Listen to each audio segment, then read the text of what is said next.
vamos iniciar agora, galera, a nossa aula do dia 1º de setembro, né? Então, já fizemos toda aquela explanação aí sobre a radioterapia, e aí, nesse momento, a gente vai dar uma entradinha em outro tipo de radioterapia, que é chamada de braquiterapia. Então, o que foi que a gente fez? A gente deu uma explanação total, falamos dos tipos de radioterapia e tipos de radiações que são e foram utilizadas na radioterapia, certo?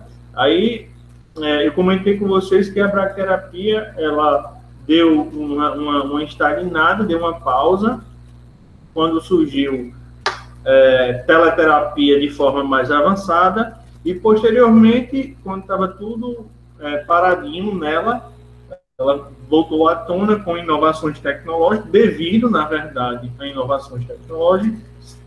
E aí, a partir desse pressuposto, ela evoluiu também, certo? Então, tudo, na realidade, foi evoluído devido à evolução tecnológica, tá? Então, aqui vamos falar um pouco sobre braquiterapia. Tá? Então, só a nível para a gente relembrar, galera, ó, vejam bem, ó, que braquiterapia também vai utilizar para tratar câncer, né? E câncer, ó, segundo na escala aqui, ó, de doenças, está em segundo lugar, tá? Então, só abaixo de doenças do aparelho circulatório, que é o quê? Aneurisma, AVC, pessoas que apresentam infarto do miocárdio, enfim, tudo que tem a ver com vaso sanguíneo está nessas doenças aqui, ó. Está em primeiro lugar. Então, gente, alguns tipos de câncer, se diagnosticado em tempo e em forma de qualidade, com qualidade, diagnosticado no tempo correto e com qualidade, né? Que hoje nós temos os vários tipos de radiodiagnósticos, partindo do princípio que geralmente é ultrassom que se realiza. Nós temos outros, como tomografia, ressonância, medicina nuclear. Aí vem dentro da medicina nuclear, o PET-CT, cintilografia, entre outros, para assim realizar. Alguns deles podem realizar as biópsias, né, por punções ou pós-cirurgias, e assim, gente, é possível tratar esse tipo de câncer.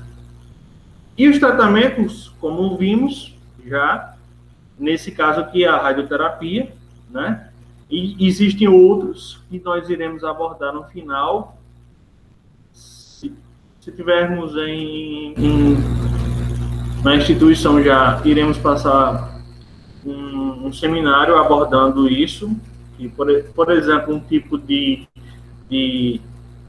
terapia que talvez vocês não saibam, ela é chamada de imunoterapia, já está bem em prática, tá? Como também a quimioterapia, que já é bem mais conhecida, né? Então, aqui, ó, os fatores ambientais, macro e microfatores são responsáveis por 80% dos tumores malignos, e os fatores endógenos genéticos são responsáveis por outros 20%. O que seria isso? O que seriam esses fatores que são responsáveis por 80% de neoplasia? Que fatores são esses? Então, são fatores, pessoal, do cotidiano, né? Então, que fatores? É uma porrada de fator, né? Uma porrada de fator que nós sabemos que existe e eles estão por nossa volta e nós estamos consumindo eles, né? Então, não precisa nem falar tanto, que todo mundo já sabe aí quais fatores são, tá? Então, falando agora, drogas, bebidas, estresse, alimentação, então tudo isso que possivelmente a população consome, ela é responsável por 80% de neoplasia, né? Quando a gente fala, lembra, quando a gente fala de neoplasia, já estamos dizendo que é um tumor maligno, é algo maligno, tá? E aí, fatores endógenos, né, e genéticos, né, são aqueles que vêm de dentro já, de nós mesmos, e vindos de nossos pais, vamos dizer assim, são responsáveis por outros 20%. Mas lembrando que, dependendo do tumor, e se for diagnosticado precocemente e de forma correta, pode ser que tenha cura, que tenha 100% de cura. Tá? Isso é muito bom, principalmente para alguns tipos de câncer. O exemplo que eu vou dar aqui a vocês é o câncer do colo do útero. Tá? O câncer do colo do útero, ele é um tipo de câncer que, diagnosticado precocemente, ele vai ter cura de 100%. Por quê? Porque geralmente são feitos vários tipos de tratamento e, por fim, caso não tenha jeito, é feita a cirurgia. Então, tirando o aparelho reprodutor da mulher, né, no caso o útero, geralmente mais tubas uterinas, o problema meio que está resolvido ali, não tem como escapar para outro tipo de órgão, ou seja, causar uma metástase, tá? Então, esse é um tipo de câncer que, se, como disse, diagnosticado de forma precoce, ele pode ter cura. Ok? Então, minha gente, radioterapia, nós já sabemos também o que, de fato, ela faz, né? Ela destrói tumor, destrói células, e essas células, existem células normais, existem células anormais, essas que são as neoplásicas, que é o interesse da radioterapia destruir, né? Então, como nós estaremos aqui falando sobre bracterapia, a bracterapia, o intuito dele é esse, tá? O intuito dele é o mesmo da teleterapia, só que de forma diferente, que iremos ver melhor, né? Como aqui, ó. Então, como é esse esqueminha aqui que está nesses slides. Então, gente, ó, vejam bem. Essa parte preta aqui na imagem, ela está identificando a fonte que vai emitir a radiação. A fonte que vai emitir a radiação através da técnica de fonte externa. Externa o quê? Externa ao paciente, externa ao tumor, né? Que nós podemos já citar que tipo? Acelerador linear, que foi o último que vimos. No entanto, foi o último, mas não vimos ainda em detalhes, porque ele é assunto de próximo estágio, tá? O acelerador linear e suas características mais precisamente complexas. Acelerador linear, como dito, o fonte de cobalto, né? Ou a cobaltoterapia.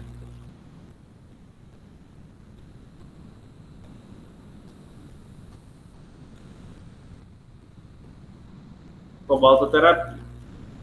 E aí, gente, isso aqui pode ser que seja fonte de raio-x, fonte de raio gama, né? Dependendo do tipo de radiação X ou radiação gama, dependendo de sua fonte. E aí, galera, através de uma certa distância, que não é uma distância longe demais, não, é um metro de distância, aproximadamente, igual a radiologia convencional, né? Em alguns exames, é um metro que utiliza, a maioria deles, na verdade.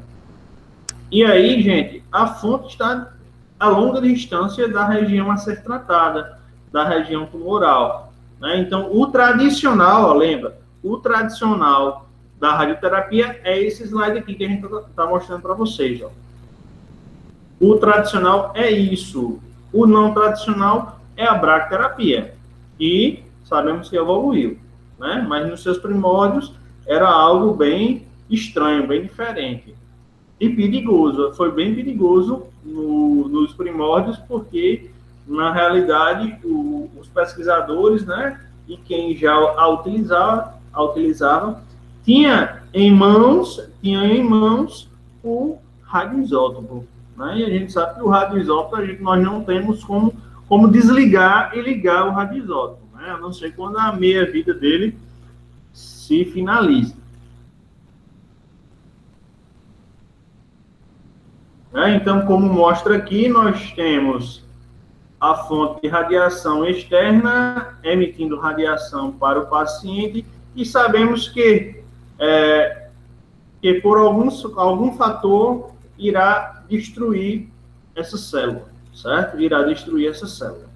Essa parte aqui também iremos ter uma aula de radiobiologia para câncer, no caso, tá? Mas sabendo que, nesse princípio, o paciente está sendo tratado de um tumor na mama, né? E a radiação está tocando a célula. Mas a região de mais predisposição a ser morta, vamos dizer assim, ser destruída, é o DNA. Tá? Então, o ataque ao DNA é o grande ataque onde realmente ele mata. E quando não mata, por fatores externos, né, causa doença. Aqueles fatores lá que comentamos no início da aula. Então, aqui ele diz, ó, essa citação aqui de Salva Jovem, em 2013.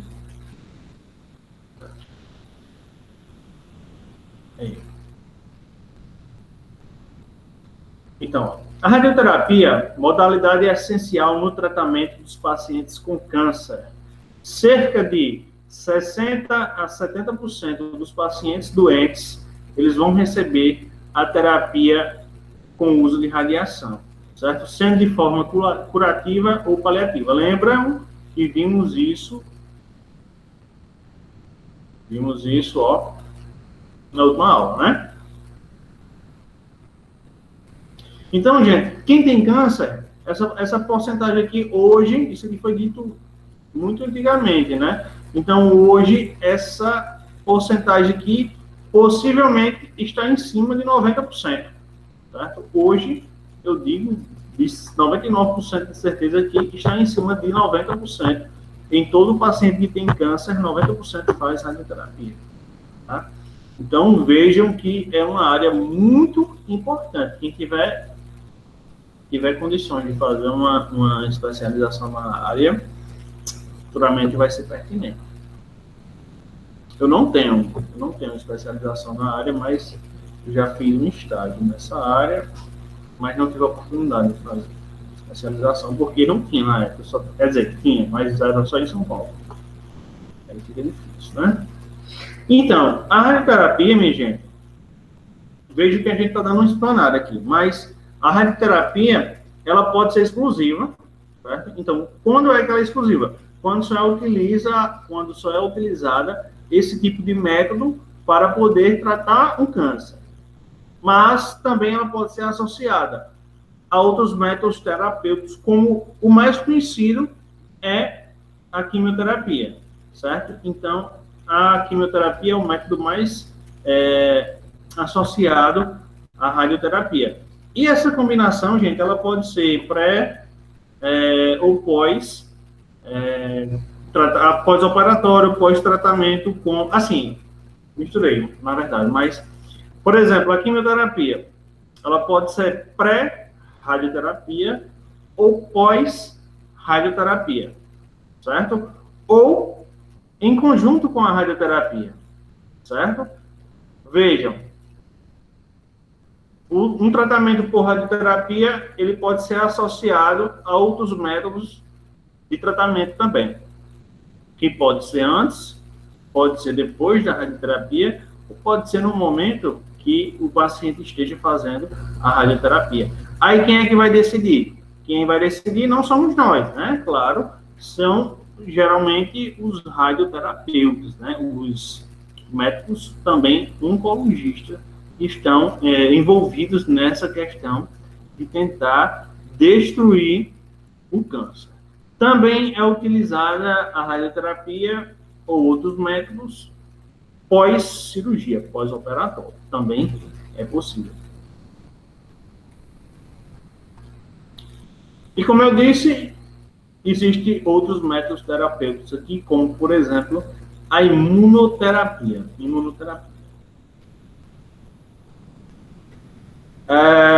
Aqui, galera, nós temos, ainda falando de primórdios da radioterapia, temos a radioterapia de ortovoltagem, né? Que é aquela radioterapia, lembre, quando nós falávamos em ortovoltagem, lembra que ela vai estar sendo emitida raio-x em quilovoltagem. Então, vamos assemelhar isso aí à lesão superficial, tá? E a bracterapia, na realidade, gente, o início, seus princípios foram baseados já na quiriterapia. Por que quiriterapia? Porque já no tempo que foram descobertas os radioisótopos, o rádio e o polônio, foi feito inserção, né, de radioisótopo na pele dos pacientes, para poder tentar tratar, né, ou piorar a situação em que ele estava.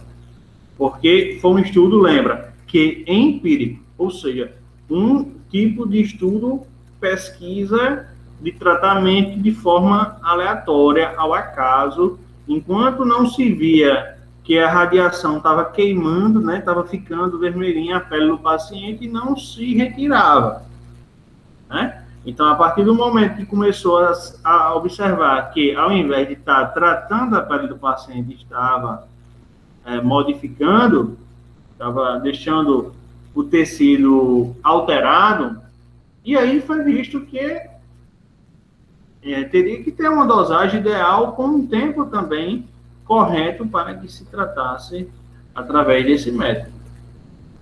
Certo? Então, aqui, minha gente, é uma imagem onde se tem várias pastilhas, vamos dizer assim, de fontes bracterápicas, né, chamadas de radioisótopos. Aqui era quando utilizava-se, gente, o rádio, né, mais precisamente o rádio. Então, aqui está dentro do tecido do paciente. Não está dando nem para ver que tecido é esse, que essa imagem não está legal, não.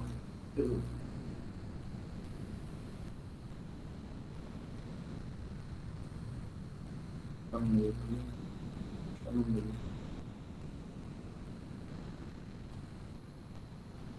Carcinoma de próstata. Não é próstata, é na próstata. Aqui é a próstata. E aí, em resumo, isso aqui foi o que vimos no último slide, ó. O último slide da aula passada.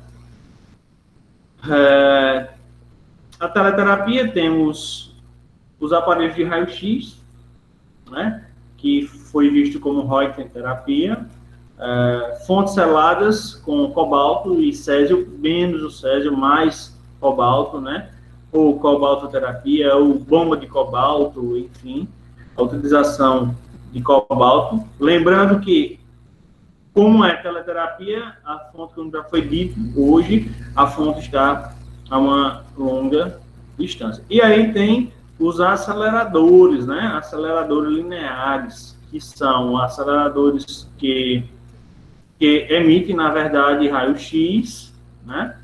E, não sei por que aqui está o gama, mas os elétrons, né? Era para estar elétrons aí. Vamos pôr na cabeça que são aceleradores lineares que emitem radiação por elétrons e raio-x. Partículas é outra coisa.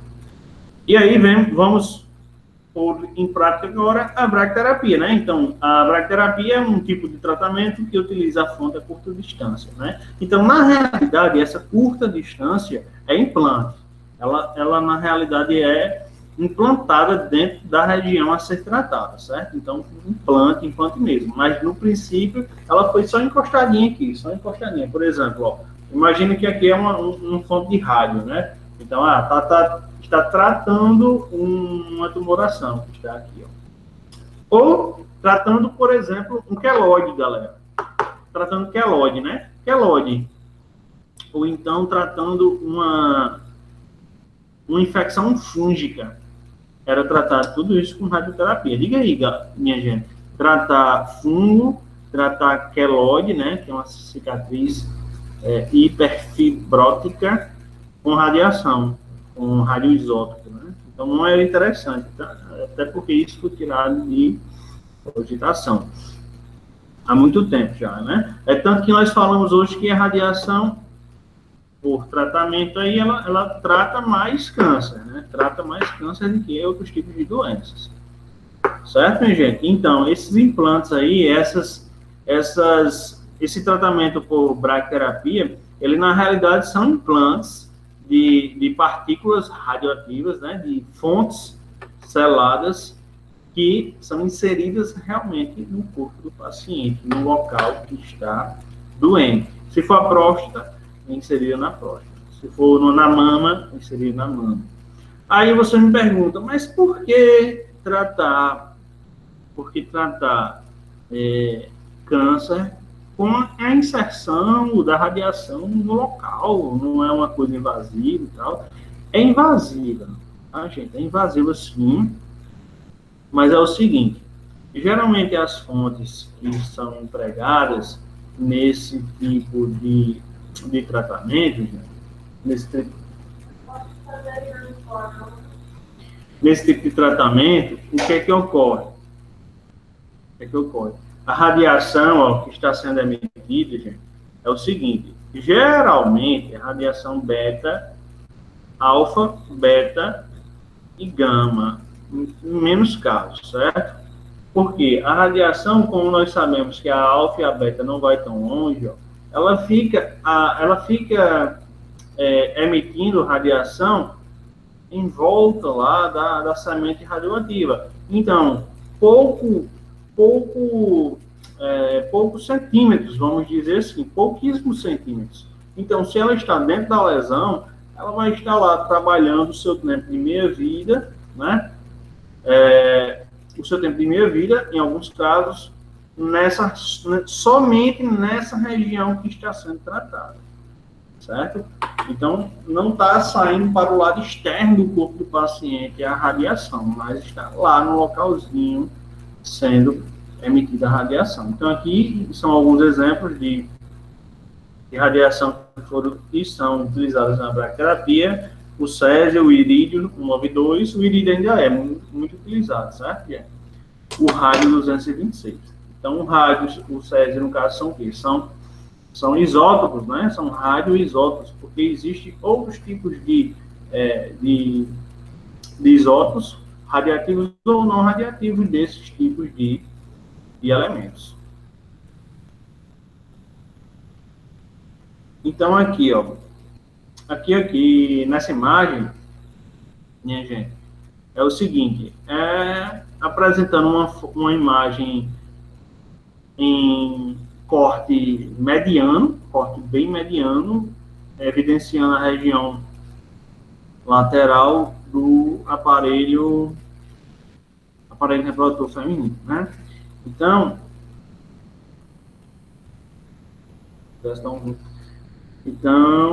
aqui, ó, está o chamado espéculo, gente, chamado espéculo.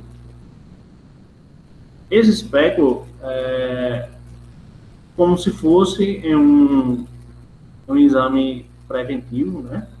Um exame de Papa Nicolau, é inserido na vagina propriamente dita da mulher. E em caso essa mulher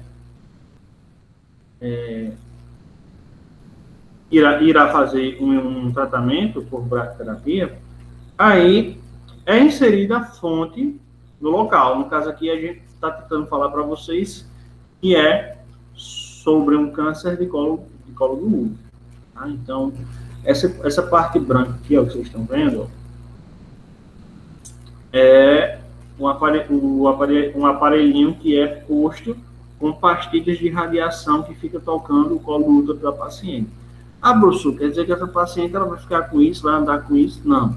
Existem dois tipos de bracterapia, tá? Existe a radioterapia temporária e a radioterapia de forma permanente. Então, a temporária é quando deixa lá um tempinho, o radioisótopo tratando o tumor, é retirado, ela vem no outro dia, põe novamente, é tratado por algumas horas, e aí tira novamente, enfim, existem dois tipos.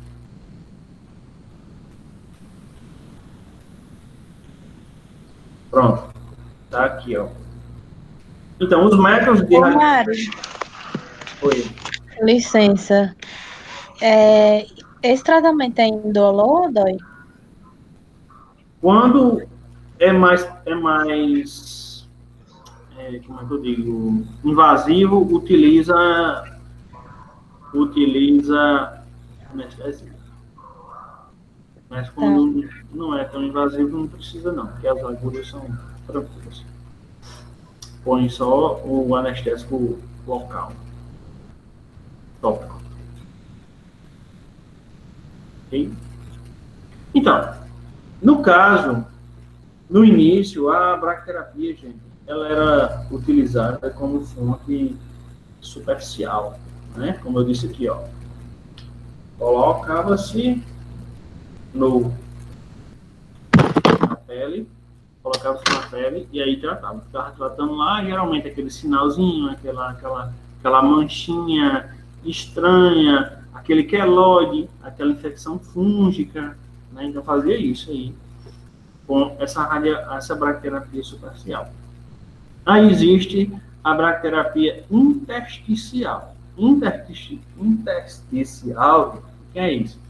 Ela está dentro do tecido, está dentro do interstício, vamos dizer assim. Por exemplo, ó, então, eu estou com essa fonte aqui, ó. Se eu furar esse carregadorzinho aqui, ó, e colocar várias sementezinhas contendo radiação, eu estou fazendo uma bracterapia do tipo intersticial. Certo? Outro exemplo, colocar as sementes radioativas numa mama. Então, estou colocando dentro do tecido. Né? Então, dentro do tecido mamário é um exemplo de bracterapia intersticial. E intracavitária, quando põe dentro de uma cavidade. Por exemplo, o reto. O reto é uma cavidade. Se for endocervical, né? No colo lá dentro do útero, é uma cavidade. Então, é um tipo de tratamento intracavitário. Se for dentro da bexiga, intracavitário. Se for dentro de um músculo, intersticial. Se for na pele, superficial. Eu ainda tenho um slide aqui mostrando isso. Na realidade, essa aula de bracterapia era para ser depois, mas aí a gente já antecipou para vocês. Então, isso aqui é um tipo de exemplo de bracterapia intracavitária, né? Então, é colocada a fonte radioativa dentro do tumor ou bem próximo a ele, certo? Geralmente é dentro do tumor mesmo que é colocado. Então, gente, isso aqui são imagens de tomografia.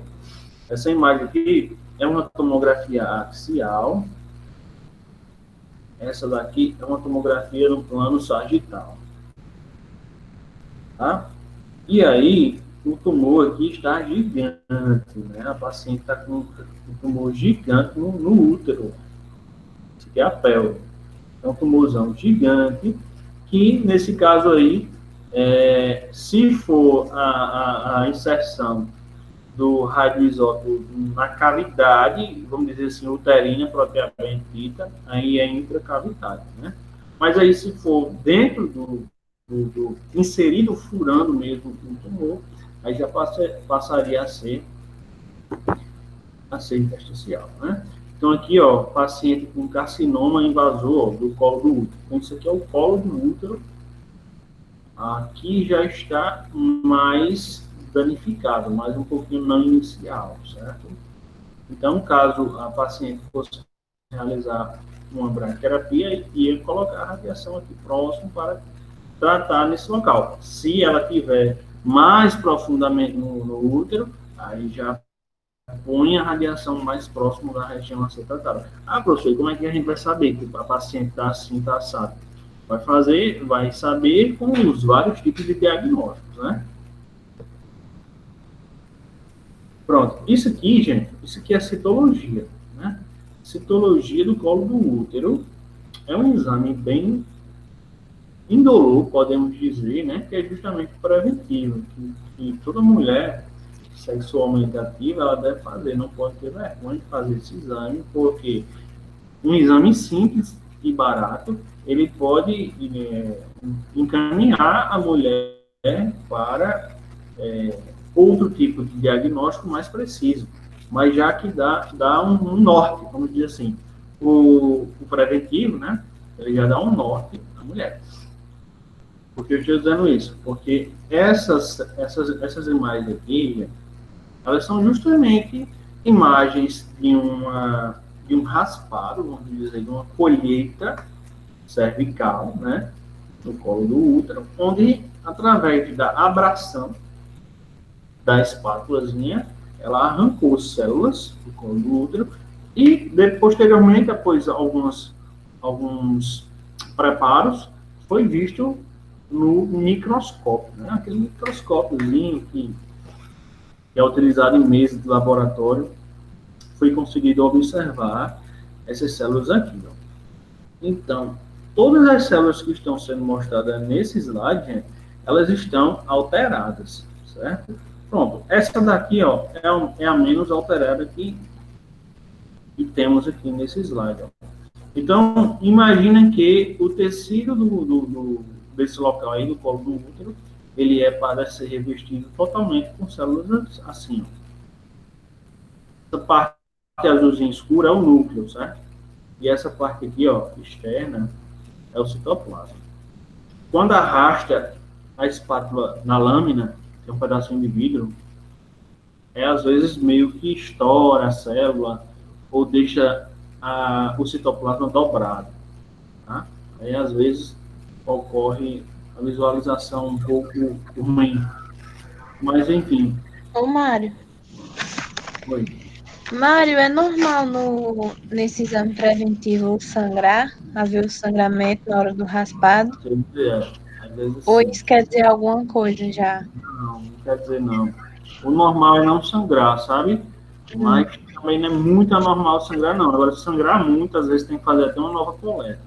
Eu acho que também depende da pesagem da mão, né? Que tá coletando. Depende, tipo, se a paciente estiver perto do período menstrual, ou então no final do período menstrual, também entra em evidência, o profissional que esteja coletando também, e também se a paciente tiver com algum sangramento, né?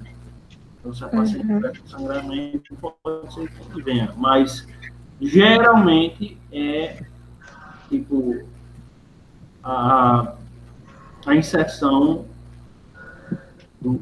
da espátula ou da escovinha, que aí realmente sangra. E quando nós lemos o exame preventivo, né, aí é visto. E essas células aí, elas atrapalham, ó. Vamos lá. Se sangrou, existe o quê? Células do sangue, né, do sistema circulatório. Então, elas não são o ideal para que observemos a alteração do colo do útero, do tecido do colo do útero.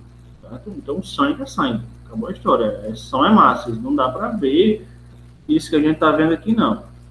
Então, se tiver muito sangue, então o sangue fica por cima disso aqui, ó. E aí atrapalha, não dá para ver nada. Aí, em alguns casos, quando a gente chama de inúmeras células, eritrócitos ou hemácias, e pedir uma nova coleta. Né? Uma nova coleta, é claro que depois de uns dias isso. Então, não é interessante fazer um citológico um dia e depois no outro realizar outro. Não, pelo menos uns 15 dias de um para o outro. Então, enfim, nós estamos vendo aqui, galera, células do tecido mesmo, que compõem o tecido útero, o colo do útero. Então, ó, núcleo, citoplasma. Professor, esse aqui só tem núcleo. Essa célulazinha é porque o núcleo estourou. Por algum procedimento, por algum acaso estourou. Mas vejam bem essa aqui. Ó. Essa daqui, galera, o núcleozão está gigante. Esse aqui também, ó, o núcleo está gigante. Todos esses aqui também estão gigantes. Olha esse que interessante. Ó. Esse aqui, o núcleo, ele se duplicou. Isso acontece, né, na mitose uma célula produz duas ao final, né? Então, é o que está acontecendo aqui, só que está acontecendo o quê? A produção de duas células erradas, duas células com lucro do tamanho do mundo. Então, vejam aí, minha gente, se continuar o corpo sem haver tratamento, nesse caso aqui, gente, a tendência é só esse problema aqui, que é, isso aí é um câncer já, ele aumentar, e se causar metástase, aí o problema é bem mais complicado, mas é bem complexo de se resolver. É por isso que, pelo menos uma vez ao ano, mulher deve fazer esse tipo de exame. Principalmente quando está sentindo alguma dor, alguma coisa, algum desconforto, corrimento. Corrimento não quer dizer que o paciente está com câncer, não, tá? Mas tem paciente que não tem corrimento que pode ter. Então, aqui é uma peça. Cólica também quer dizer? Maria. Cólica está mais voltado à questão hormonal, produção de óvulos, né? Que é aí quem produz é o ovário. Mas também não é normal, né? Com constância. Com constância não, né? É porque aqui, ó, galera que tem ovários policísticos pode sentir bastante cólica, certo? Porque há dificuldade de se produzir o óvulo, há dificuldade de passar de... Porque assim, ó, existe uma série de fases aqui, ó. Isso é um ovário direito, ó. Existe uma série de fases para que seja produzido, maturado e expulso o óvulo. Então, ele sai daqui, o óvulo, depois de produzido, e é pego por isso aqui, ó. São chamados de fímbrias, certo? Então, o óvulo sai daqui, aí as fímbrias pegam, assim, ó, e aí leva para a tubo uterino. Aqui tem um tubozinho, que tá ruim de ver. E aí deixa aqui dentro do útero, ó, dentro do útero. E aí, quando ocorre a menstruação, aí esse óvulo, aí é expulso juntamente com um tecido sanguíneo, certo? A questão da cólica, gente, geralmente ela é antes da menstruação, né? Justamente porque os ovários, né? O ovário, ele está trabalhando lá. Então, se ele estiver trabalhando, que geralmente acontece isso quando a mulher tem ovário policístico, né? Ele tem cistozinhos pequenos, microcistos. Aí ele trabalha meio que de forma errada. E aí fica forçando, e a mulher sempre tudo. Mas é geralmente por causa disso. Por causa dos ovários policísticos. Então aí, ó, foi aberta a peça e sendo evidenciado aqui, ó, o tecido neoplástico, tecido maligno no caso aqui do útero, desculpa. E aí, outro tipo de bracterapia, né, que a gente demorou ali, é o intracavitário ainda, na verdade. A fonte é colocada em uma cavidade próxima ao tumor, né, ó. Então, vejam aqui, ó, a bracterapia vaginal. Esse é um corte coronal, né, frontal, e aqui, esse aqui está normal, né, esse colo do útero da paciente está normal. Aqui fica uma telazinha de frente que não tem como tirar. Às vezes ela sai, pronto. Então, ó, na imagem da esquerda, temos bem no início dela, bem inferior à vagina propriamente dita. Aí, essas duas pontinhas que vocês estão vendo aí, são chamadas de fundo de saco, ou fórnice, tá? E na parte central, o colo do útero, tá? Na imagem direita, é a imagem que o tecido do colo do útero está errado, está danificado. Então, é possível tratar. Ah, professor, quer dizer que um tratamento desse aqui, a paciente já vai fazer esterectomia e acabou a história, né? Aí vai depender muito do tipo do tumor e vai depender também da idade da paciente. Nesse caso aqui, ó, fará meio que o tratamento atinja esse círculozinho que está marcado aí de amarelo, certo? Nesse caso aí, a bracterapia seria um tipo de tratamento interessante para tratar esse tipo tumoral, certo? Então, o quê? Que tipo de bracterapia é essa? Bracterapia intracavitária, que vai ser inserida dentro de uma cavidade, né? Então, essa entrada aí da imagem e mais superior, né? Isso aí é justamente a cavidade uterina, onde o embrião, o feto, ele aumenta o tamanho e fica bem gigantão por causa desse músculo aqui, ó. Por causa desse músculo, que é chamado de miométrio, né? Ele cresce pra caramba, estica bem muito até o bebê ficar bem grandão, né? Então, aqui seria uma bracterapia aqui, ó, aquela que a gente mostrou, só que a imagem estava pequenininha, aquela hora, né? Aquele dia. Meu Deus. Então, aqui o dispositivozinho sendo inserido. Então, esse dispositivo aí, gente, ele tem um ovoidezinho, um ovoide, que é essa parte branca. Eu estou botando o dedo aqui na imagem, né? Vocês estão vendo.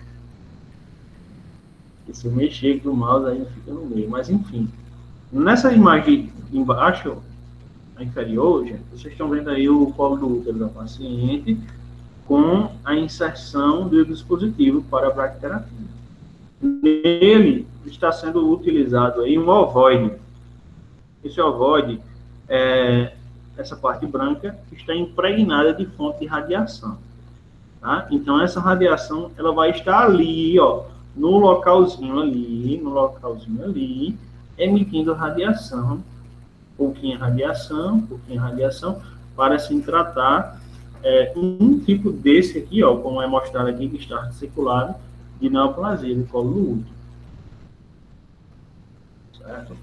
E aqui, gente, é outro dispositivo, no caso aqui, está sendo colocada sementes com radioisótopos, né, radioativas, no interior da próstata, do homem, né, na próstata. Então, vejam que esse dispositivo, gente, ele é introduzido no reto, tá? Introduzido no reto, e através dessa introdução no reto aí, ele meio que é uma câmerazinha que consegue observar direitinho a próstata. E aí, através de agulhas, ó, olha que agulha aqui em cima, ó, são inseridas dentro da próstata. Essas sementes radioativas aí. Aí já, essa de cima aqui, ó, essa imagem de cima já não é uma radioterapia do tipo intracavitária, né? Ou endocavitária, mesma coisa. Já é o que, ó? Intersticial. Tá? Como eu disse, a fonte radioterápica, ela inseria diretamente no tumor. Né? Colocada, imagina que é um músculo, né? A próstata é um músculo. Na realidade é uma glândula, né? Colocada dentro do músculo de uma glândula, ou seja, dentro do tumor, dentro do órgão.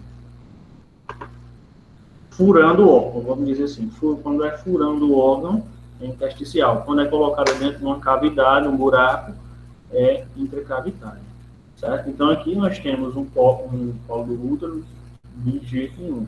Temos uma imagem axial de uma pelve masculina, onde essa bolinha redonda aqui, ó, só para a gente entender a anatomia, gente, essa bolinha aqui, ó, bem redondinha aqui, ó, é a bexiga cheia, né?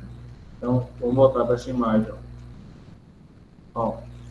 Aquela imagem que a gente vai ver aqui, ó, é uma fatia dessa região aqui, ó. Uma fatiazinha dessa região, ó. Presta atenção, ó. Eu vou cortar aqui, ó, em cima da próstata e vou pegar a bexiga, ó. Então, uma fatia que corta a próstata e corta a bexiga. Por quê?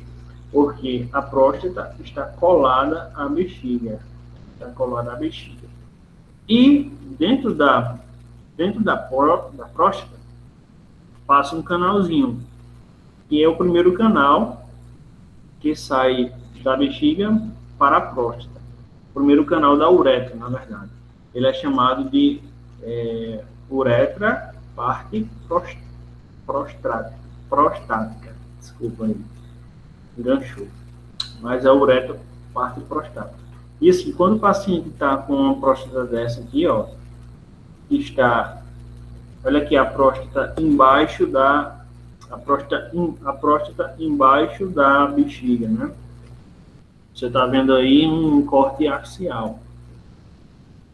Dentro desse interstício, certo? Desse órgão, gente, o que é que tem? Tem um buraquinho lá, um canalzinho que faz com que a urina passe, né? E aí, quando a próstata cresce, ou então ela está de forma diferente, está com uma morfologia anormal, o paciente ele vai sentir dificuldade de urinar, né? Então, ao sentir dificuldade de urinar, ele vai ser chamado a atenção. E aí, que danado eu tenho uma próstata? Pode ser várias coisas. Por exemplo, existe uma que a gente chama de hiperplasia prostática benigna, né? Então, o quê? É um aumento da próstata de forma benigna. Então, são utilizados medicamentos para tratar a próstata, certo? Ao final de tudo,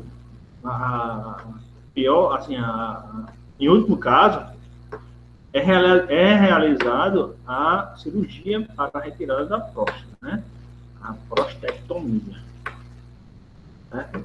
Por quê? Em último caso, porque quando retira a próstata, na realidade, também rompem-se alguns nervos, né? E aí o paciente fica impotente, não consegue produzir os líquidos que são imprescindíveis para a produção dos espermatozoides, né? Para a ajuda, não a produção, mas a ajuda na vitalidade dos espermatozoides, certo? Então, lembrem-se que aqui é um tipo de braquiterapia intersticial, certo? Onde são inseridas sementes dentro aí desse tumor, no caso, dentro da glândula prostática doente. Eu li um caso, faz um tempinho já, que é o seguinte, isso me chamou a atenção, porque um conhecido, sim, um senhorzinho, morava num sítio, ele já tinha uns 70 e poucos anos, quase 80. Aí ele foi realizar, ele se inundou, né? Dificuldade de urinar logo, né? A dificuldadezinha de urinar. Aí foi fazer foi no médico. Aí continuou no médico, o médico fez o toque, viu que a glândula estava aumentada. Por que toque? Porque o homem faz o toque intestinal, gente. Porque, ó, através do toque é possível se sensibilizar. Ter sensibilidade na região da próstata. Então, se ela tiver grandona aqui, ó, grande, né, aí vai ser visto que está aumentada. Então, quando o médico viu que estava aumentada, aí foi fazer biópsia. Então, essa biópsia agrediu tanto esse paciente, agrediu tanto que inflamou a próstata dele, mais ainda que esse senhor terminou infartando. Ele faleceu antes de começar o seu tratamento. Antes de chegar ao resultado da biópsia, certo? Esse danado desse paciente faleceu. Então, assim, nem em um estudo, como eu estava dizendo, de uma população de homens que morreram com 100 e poucos anos, 105 anos, aí, quando foram fazer o histológico deles, né, foi fazer toda o exame nele, para averiguar como estavam os órgãos, aí foi visto que muitos desses pacientes que viveram muitos anos, geralmente acima de 100 anos, eles tinham câncer de próstata, não tratado, e o danado viver para danado. E isso aí deixa a gente com o pé atrás, né, de fazer cirurgia em próstata, porque se o paciente viveu a vida toda, até mais que a vida toda com câncer, por que mexer nisso, né? Então tem esse paradigmazinho aí, que tipo, hoje, depois que eu vi isso, é mais tranquilo tratar com terapias, né? Ao invés de retirar e assanhar, vamos dizer assim, o tecido. Então, aqui, ó, temos a próstata do paciente cheia de sementes, né? Essas sementes são o quê, gente? São um metalzinho, na maioria deles, um metalzinho com radiação no seu interior. Né? Existem alguns tipos. Eu mostro para vocês ainda. Aqui é o quê? É um exame de radiodiagnóstico para observar como é que está as fontes inseridas no paciente. Se está tudo ok, se está bem localizado de forma correta. Certo? Então, nesse caso aqui, ó, minha gente, esse tipo de aplicação na próstata, ele é de forma permanente. Tá, gente? Então, de forma permanente. Por quê? Porque a fonte está inserida no interstício e, tipo, não tem como retirar essa fonte aí mais. Não tem como retirar. Certo? Aí tu me pergunta, quer dizer, professor, que o paciente vai ficar radioativo a vida toda? Ele vai ficar radioativo, lembrando que no localzinho só, mas as fontes que são colocadas para o paciente de forma permanente são fontes que têm meia-vida baixa. Tá? Então lembra disso. Fonte que é inserida em paciente de forma permanente são fontes com meia-vida baixa. Okay? Meia-vida elevada. A exemplo do iodo 131, né, professor? Oi? A exemplo do iodo 131. Justamente, é exemplo do iodo. Né? Então, não vai colocar um césio no paciente desse aí, tu vai morrer com radioativo, né? Mas é isso.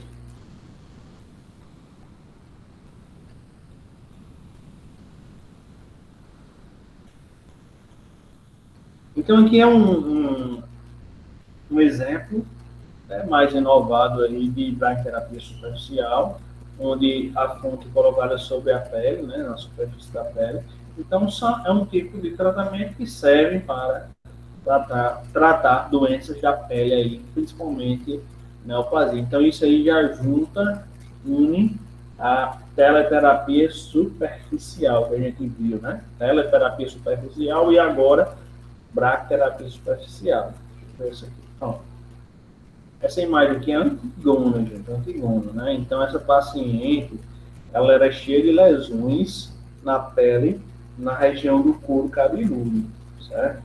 Então, quando estava, mesmo na época da evolução da bracterapia mais inovada, vamos dizer assim, foi feito essa bracterapia superficial no couro cabeludo dessa paciente. Gente, é o seguinte, essas mangueiras aqui são chamadas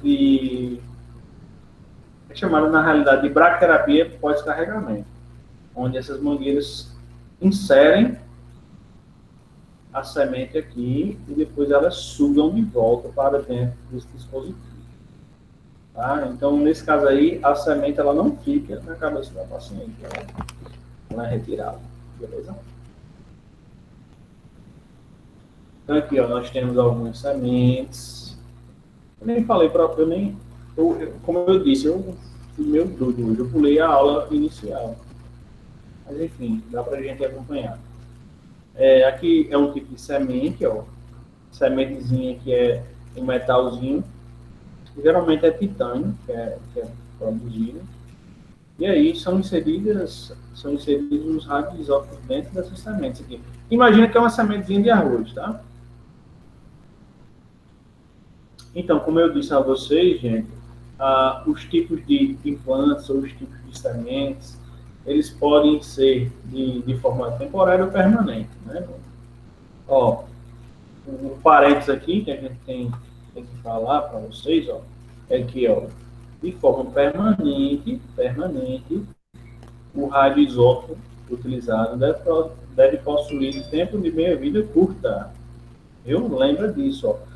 Se o paciente for fazer um tratamento de implante permanente, ele não pode ficar com radioisótopo que vai passar a vida dele toda emitindo radiação.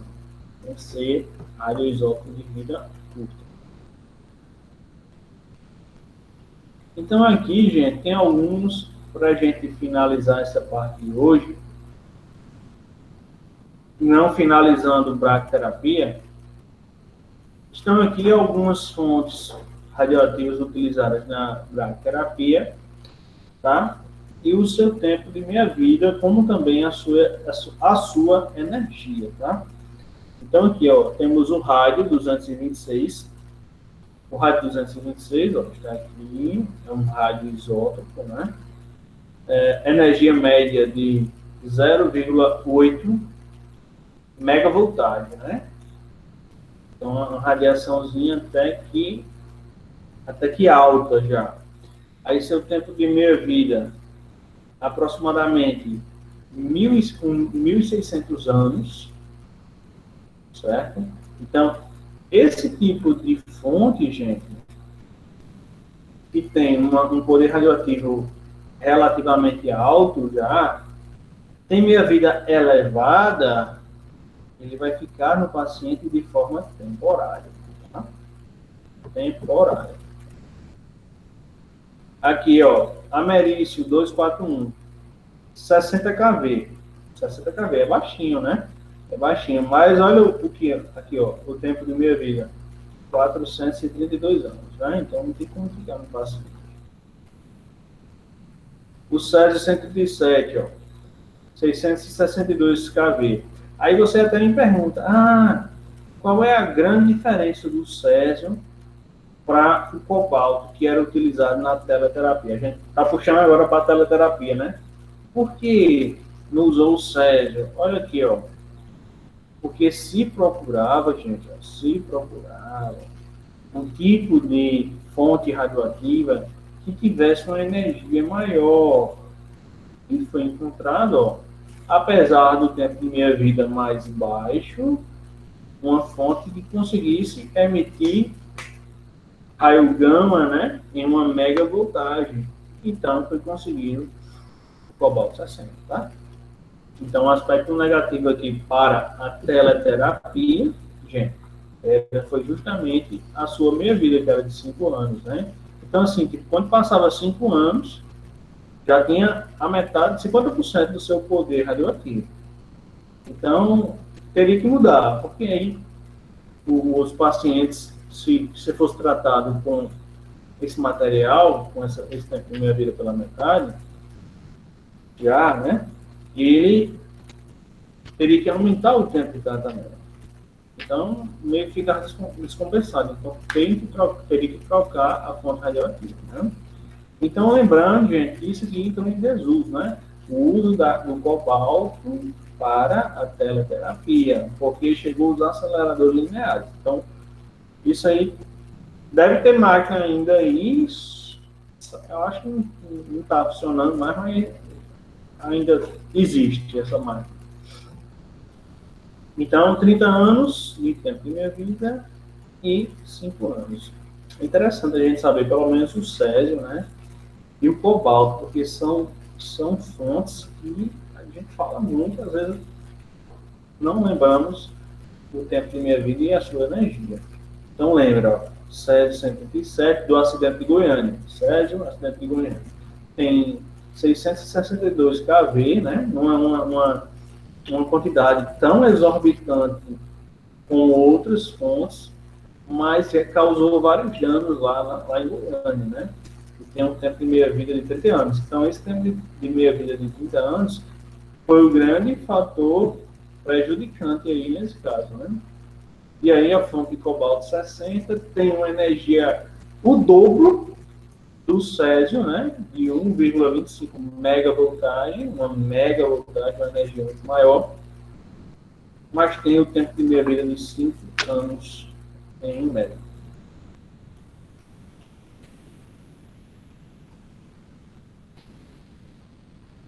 E aqui nós temos, ó, Samário 145, emite 43 kV, 340 dias. Irídio, tá?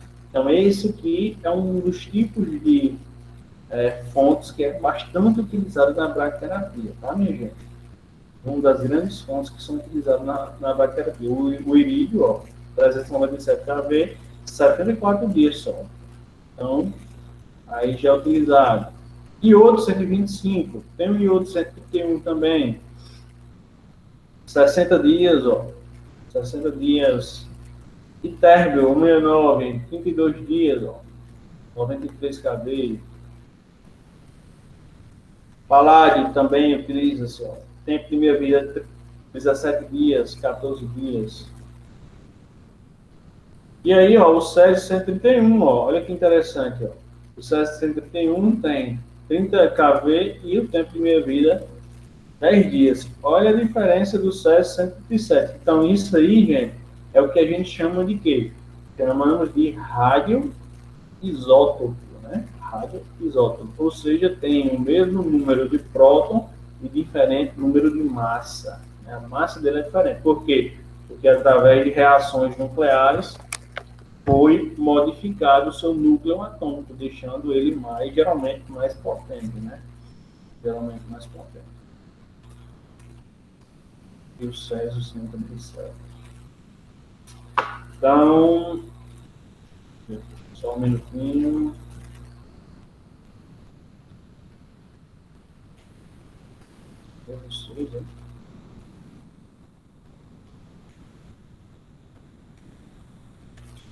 Então, gente, nós iremos ficar por aqui hoje. Se vocês tiverem dúvida, essa é a hora de vocês perguntarem aí, para a gente tentar responder para vocês algumas dúvidas.